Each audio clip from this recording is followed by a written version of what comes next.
right, here we are back again for the second time to record this breakdown of Wisconsin versus Northwestern.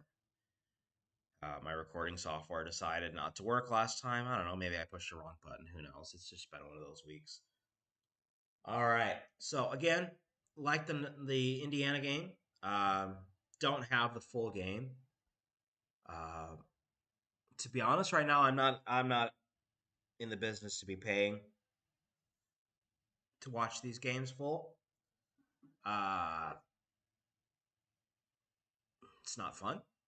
But more importantly, as well, it seems like these shorter breakdowns of the whole game draw similar, if not slightly better, viewership. So we're going to try that. So again, this game footage is brought to us from a highlight reel that I found online. And again, I could go through the various highlight reels and piece together and try to get more plays.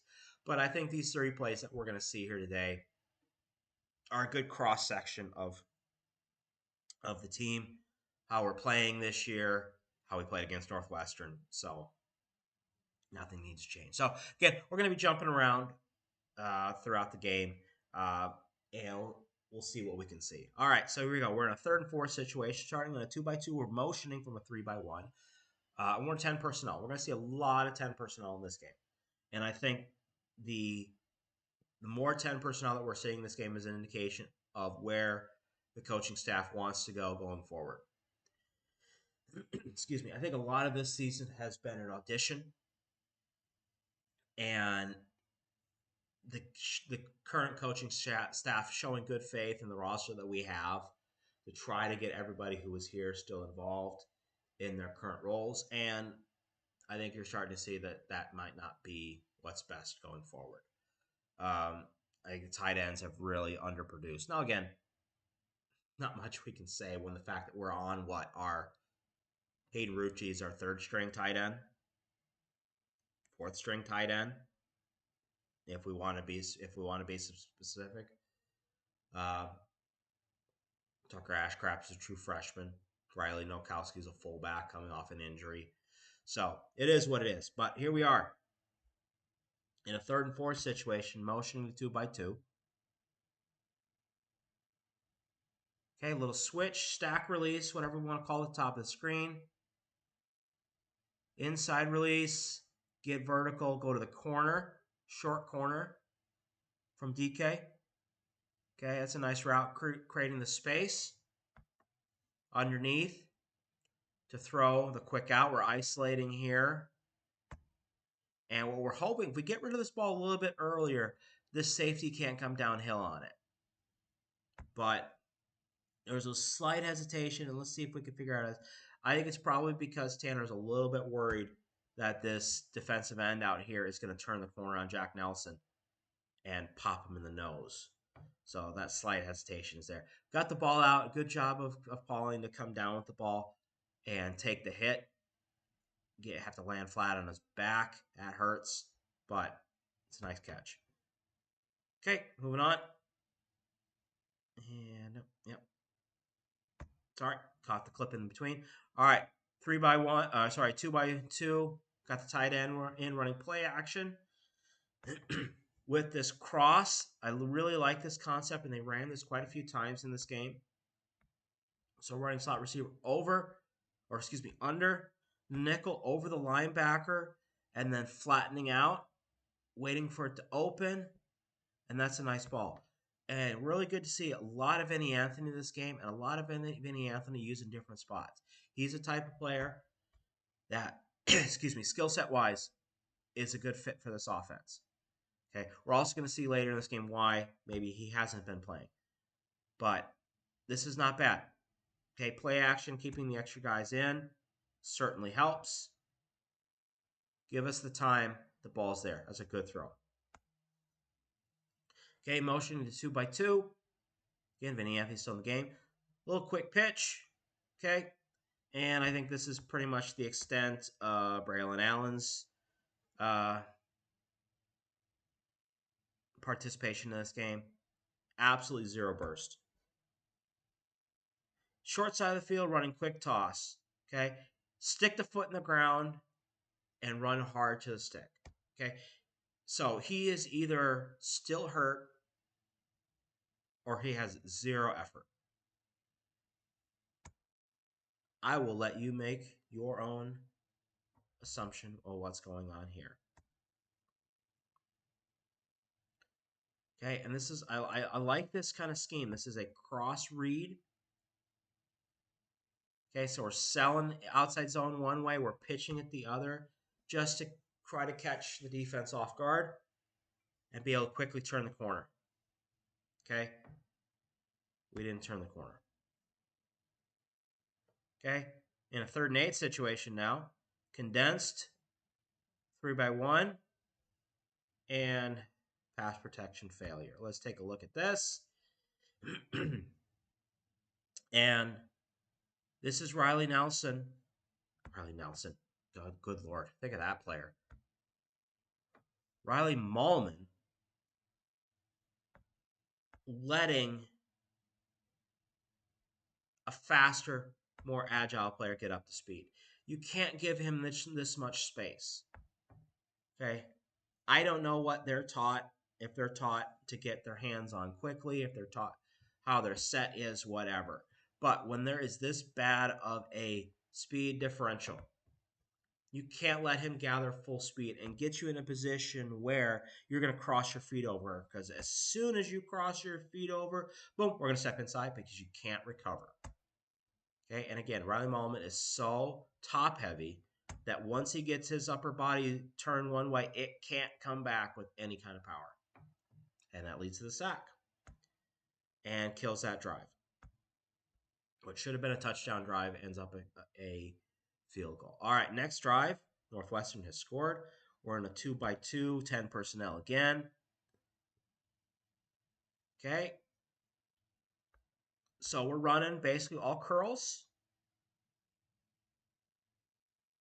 Oh, sorry. We're running curl stick flat at the top of the screen, and we're running quick out curl at the bottom of the screen. Okay. Again, with man coverage, we have to have better awareness down here at the bottom of the screen.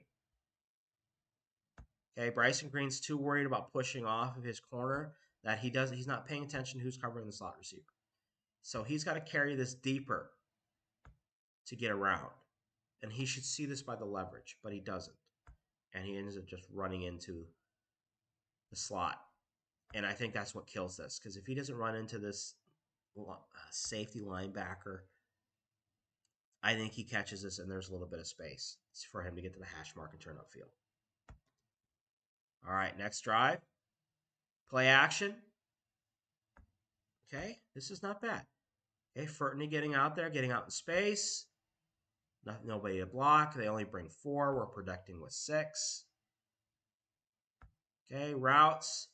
So we're just going to get an inside release to create space to run the dig with a 10 out. Okay, not bad. Good job by CJ. Creating space. Maybe rounds the route a little bit too much. But again, I don't know exactly how they're being taught with that route. That's not bad. We see this all the way. As soon as 7 commits downhill, we like this ball.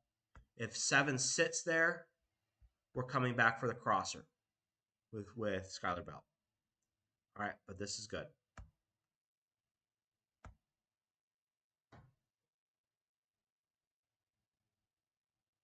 Okay, motion in 3-by-1. 11 personnel this time. Okay, reading the leverage, get the ball out in space. And I don't care how big you are, it shouldn't take you 4 steps to turn around. With how big Nolan Rucci is, he should be able to fall forward for the first down. But we're just so slow coming out of our break after we catch this ball. It's there. Turn upfield. Again, Northwestern's playing like they have nothing to lose, because they don't. Okay, here we go. Next series, play action. Love this play. Okay, this is probably going to end up being one of my plays of the day. Okay, so this is in that same family as the crossers we've been seeing, but this is more of a play off of a mesh. Because what we're trying to do here is we're trying to influence the linebackers that we're going to run mesh underneath to get them to step downhill, to get, especially get this guy to step downhill. So then when we get to the space, we can burst between and get upfield. And that hesitation creates the separation with 24. Okay? That creates the space. And it's a nice ball. Play action, protection is there. Really nice. Again, you look at these plays and you look at how they execute some of this stuff, and you wonder how we're down 21-3 Northwestern. Routes were there. Nice setup, okay? Running basically Yankee, the double post concept, with this little cross leak. Really like that space. All right, 3rd and 7. 3-by-1 offset weak. Taking a shot. Okay, we're basically running 4 verts here, essentially. Or variation on that anyways. Run it off. Little skinny fade, skinny, and then sit over the ball. Okay, now this ball, I like the idea. I'd like to see a little more air on the ball. It's a little flat, and because it's a little flat, we end up throwing a little bit too far. Hang it just a little bit more, because that will give Jim Radicki a chance to go up for the ball. Okay, now he does get a little hand checked down here. Yeah, a little, I mean, he got his hand a little bit, but I don't know. Put that ball a little bit higher, maybe we have a better chance of making a play on this ball. Who knows? All right, 3rd and 8. Okay, let's take a look here. Okay, just getting jammed up because we can't beat press coverage at the top of the screen. That's where our RS probably want to go first. Okay, so we're running again. Okay, so we're at bottom of the screen. We're running curl, flat, and then we're running probably curl here, spacer. He might take off depending on the leverage. Not bad. Okay, get the catch. A little bit behind. Could be a little bit better. All right, 3rd and 4. Okay, so here they're running basically dagger. Seam dig. Ball's a little bit behind. I'll give him that because he has to step up. But you got to catch it. Don't care. He's got to step up because he feels pressure.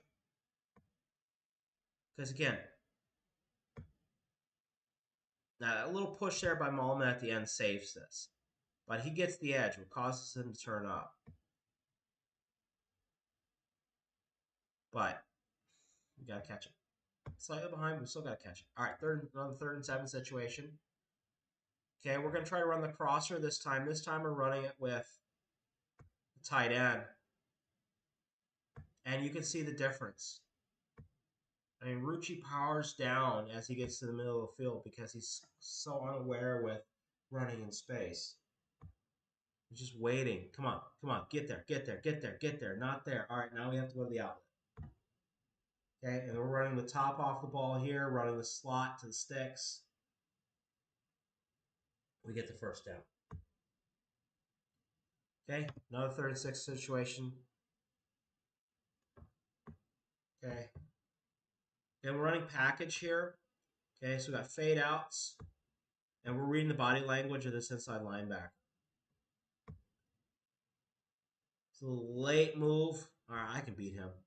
All right, not bad. And we got a little pancake blocker there at the end. Mr. Bortolini finishing a block. I like seeing that.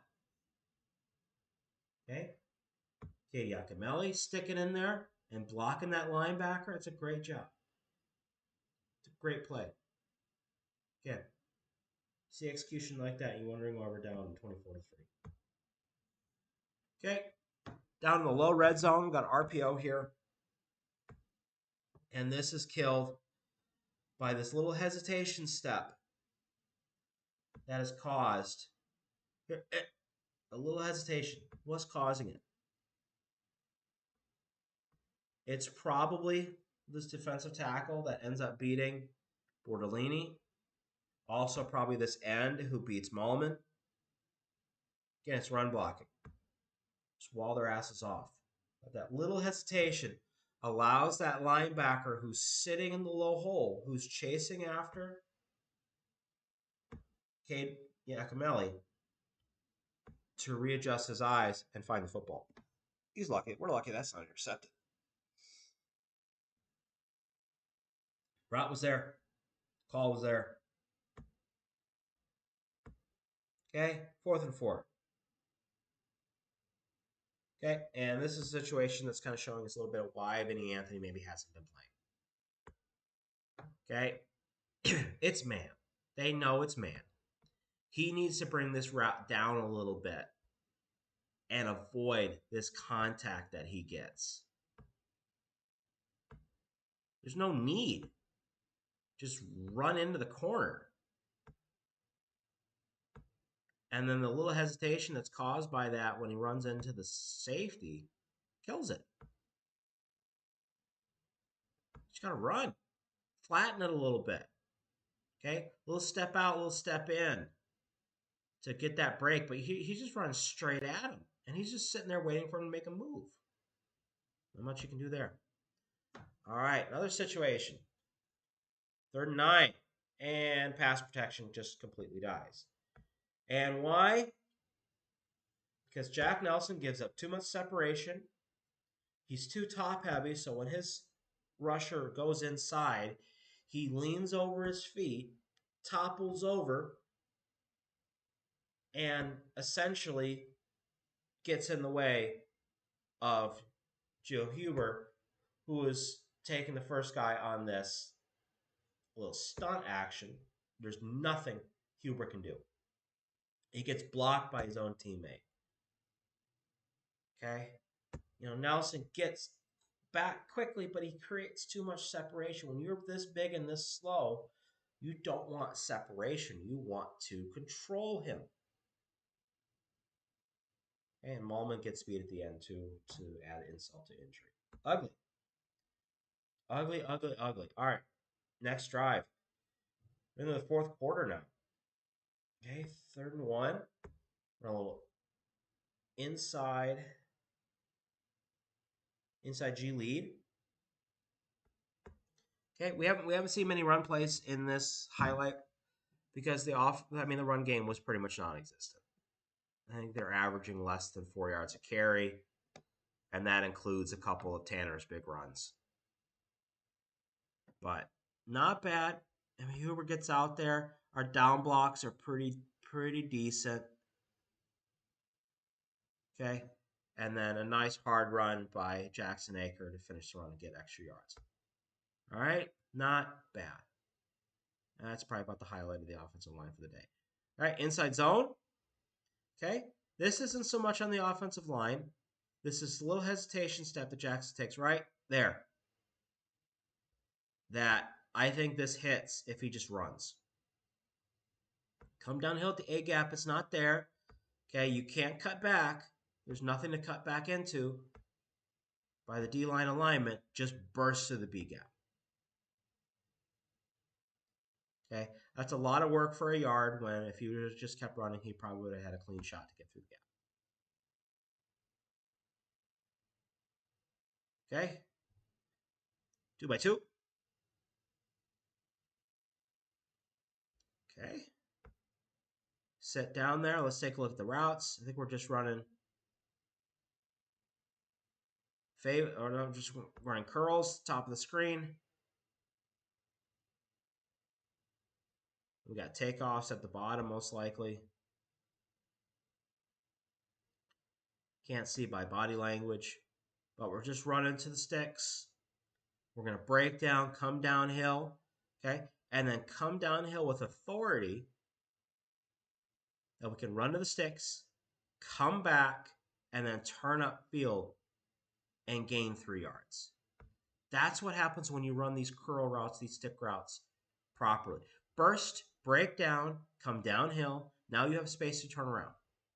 If you just run to the sticks, you don't have space to turn around. It's all about spacing.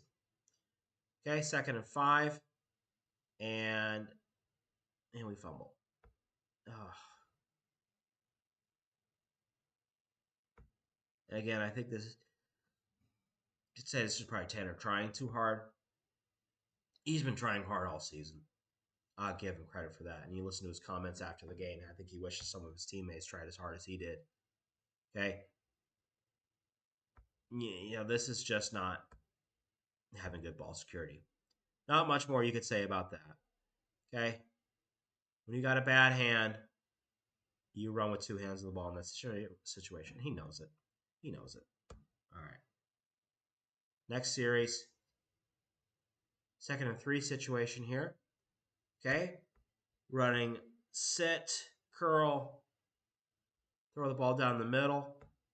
Okay? Flat route from the running back. From the number 3 receiver.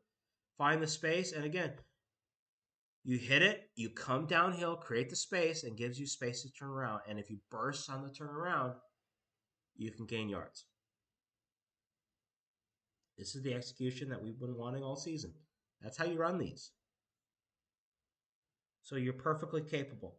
It's nothing to do with the play call. It has nothing to do with the play caller. That's how this should be executed. We've run this play 1,000,000 times this year and not had as much success as we should because it's not that hard of a play. Okay, 2nd and 1, 3-by-1. Again, 10 personnel. Stick. Okay, so hitch, fade. Running a little burst at the bottom of the screen. That's probably an indie route. Read the leverage, sit it down. Again, we only need a yard. Just get the yard.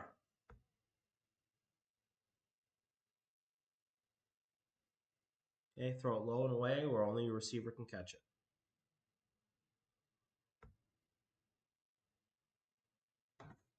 Okay, 3-by-1 again. 3rd and 17 now. Went from 1st down to 3rd and 17. I'm guessing there was a holding penalty in there somewhere. And we're going to take a shot. Yeah, we're taking a shot kind of because we have to. Okay, so we got a little bit of a stack release here. Stack, and then we're going to cross, and then we're going to send Pauling down the post. It's not a bad shot. Pretty decent defense. Ball's in a decent spot. We just don't finish. Okay, 3rd and 1.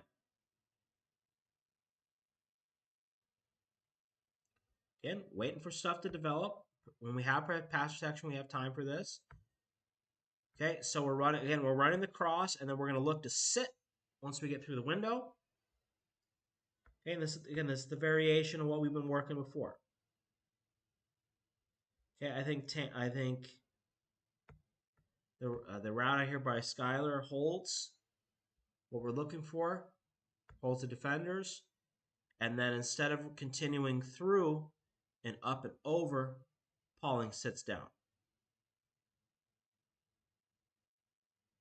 Okay, not bad. Type of play that has been there all season. All right, 3rd and 3. Okay, Yakimelli getting involved. Okay, you can still see he's a little bit fresh to the running back position. Ball handling here needs to be a little bit better. But I like his skill set. I like his burst. He's a good football player. We just got to find a way to use him more and to get him up to speed faster because I think he's going to slowly start to take more and more reps this season. Okay. Again, we're in the garbage time drive now. So down here at the bottom of the screen, got a little burst release. I think Skyler needs to be working to get behind CJ in this position. I don't think he was quite aware of where CJ was. I don't know if it was maybe their alignment's off a little bit maybe, but again, nice to see CJ get a ball over the middle of the field and work through it. Sometimes this season I question his effort, but that's good effort. And he caught a few balls in this game. Okay. Moving on.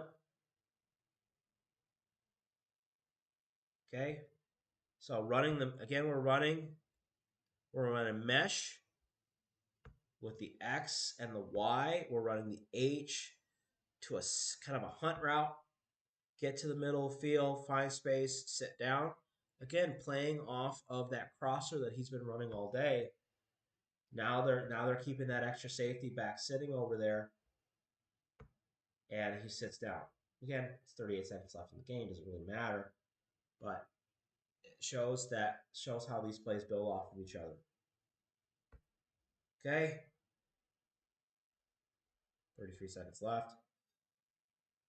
Okay, so they're running a little whip down here. CJ's going to run off. I'd say don't dance so much. We're going to run a stick, and then we're going to run a whip. Not there. Skyler breaks back to the corner. Not much doing there. I think Pauling gets a little deep in his whip. And I think he gives up on the play just a little bit. All right. Last play of the game, garbage time touchdown. But all counts in the end. Decent push on the outside zone. Not going to complain. Again, the push, I mean, it was there, but it just wasn't good enough all game. We only need 3 yards. Riley Molman, this is a nice job. Scoop inside, nothing there, climb to the second level. That's a nice job. That springs this. Okay? I like that. That linebacker flows over the top if he doesn't come back. He sits in the gap. Okay, so it's a good thing to see, but it's also frustrating to see because what you end up showing is you have the skill to do these plays, and it's been there all season. We just kind of pick and choose when we do it. All right, and that's it. Wisconsin versus Northwestern. Ugly game. Some people calling it rock bottom. Maybe. But I think we learned a lot about this team. And we learned a lot about this team in the comments made by Hunter Wohler and Tanner Mordecai after the game. And when you get a guy who's been here for a long time and you get a guy who's fresh on campus coming to the same conclusion about effort and attitude, you know it's a problem. And I think there's a lot of players on this roster who are pissed off that the previous staff got fired. And they have every right to. They were brought in by them. They consider them family. But you don't take it out on the next staff with your piss poor attitude and your piss poor effort. It's not their fault that Paul Chris got fired. It's more the players who are pissed off. It's as much more their fault than it is anybody else's. Because I bet you there's some of the people who gave up on last season too. So we're going to find out in these next couple weeks who really wants to be here, who really wants to play. And when you take the idea that some players are not buying in or playing with bad attitudes, and you look back at some of the effort plays and some of the execution throughout the season so far, you can see it. And so when you look at some of these games and you look at some of these plays and you see how guys aren't fighting for the ball, aren't working hard, aren't taking bad angles and then giving up, really makes you question who they are as a player. You're going to find out in these next couple weeks. And then regardless, I think we're going to see a huge roster turnover. A roster turnover that probably should have happened before this season. But Coach Fickle wanted to give the current players the benefit of the doubt and give them an opportunity to audition that they want to be here in this new era of Wisconsin football. And a lot of them have shown that they don't, and especially in this game. All right. Now it's Wisconsin versus Northwestern. 30 plays of it anyways. As always, a mix of good things, bad execution, and worse attitude. But season's not over yet. Let's hope that they can turn around against Nebraska, keep turning it around against Minnesota, and find our way into the postseason. But until then, we'll see you next time.